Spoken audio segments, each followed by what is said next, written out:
Hi there, I'm Heather Gill, local realtor at eXp Realty, and I am talking today with Monty Felts. Monty Felts is with the Hallasan group at Cross Country Mortgage. Monty, we had a question come in from Texas Elder.care, and the question that came in is this: do I have to sell my house if I want to downsize into a smaller one? What do you think about this one? Ooh, that's a great question, which has a myriad of answers, some of which will involve your expertise. Okay. Some of them will involve my expertise. So this is a fun one. We can kind of back and forth here. Sure. Do you have to? Not necessarily.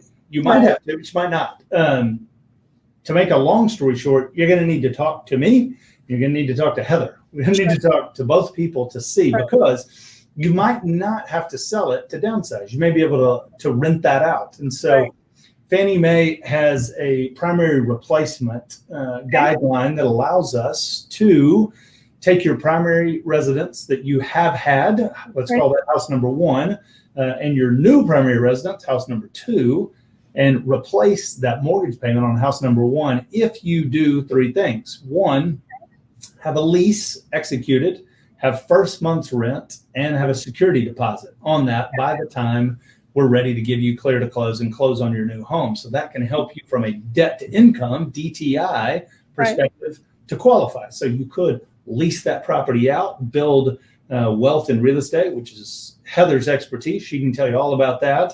And then buy that new home. Maybe it's a bigger one if your family's growing, or as the question says on TexasElder.care, maybe you're downsizing. Maybe you're going into a smaller place because you don't need such a big place. Kids have moved off now.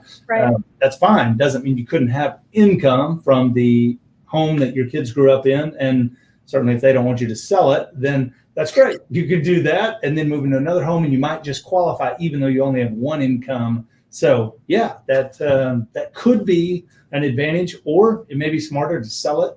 Again, I would get with Heather.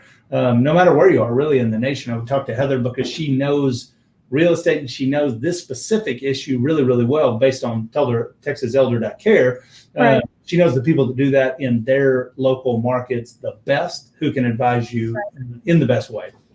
No, absolutely. Thank you for that. And I agree with you. There's a lot of things you can do with a house, a bonus house, an extra house. You don't necessarily have to sell.